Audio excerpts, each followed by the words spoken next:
লোক দেখা। ছেলে দেখা ভুল বললি, ভুল বললো, ছেলে দেখা, হ্যাঁ জলপড়া দেখা। ছেলে দেখা।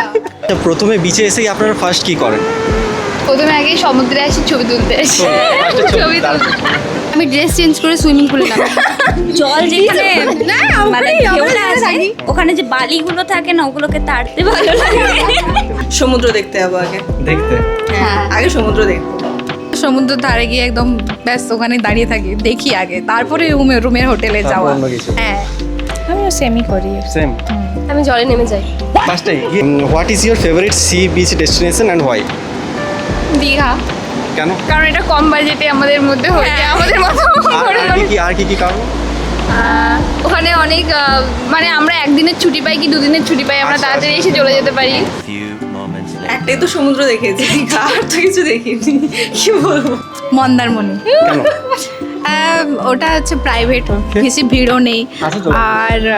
আর হচ্ছে যে কি বলে ওখানে গেলে মানে একটু সবাই মিলে একসাথে টাইম স্পেন্ড করতে পারি, নিজেদের মতন থাকতে পারি, তো ঠিক আছে মজা করতে পারি, তো মন্দারমণি। দীঘা মন্দারমণি কাছাকাছি, হ্যাঁ কাছাকাছি ওটাই, কাছাকাছি। মানে যখনই কিছু দিনের জন্য টাইম পেলে ওই তাড়াতাড়ি চলে যাওয়া, তাড়াতাড়ি চলে আসা, ওইটা। একদিনের জন্য মন্দারমণি ঠিক আছে।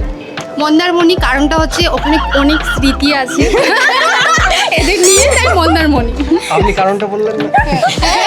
আমাদের হচ্ছে শুধু ড্রেস চেঞ্জ করে ফটোশুট, রিলস, খুব মেমোরি, অনেক মেমোরি। ওকে ওকে। আর পুরী, পুরী কেন?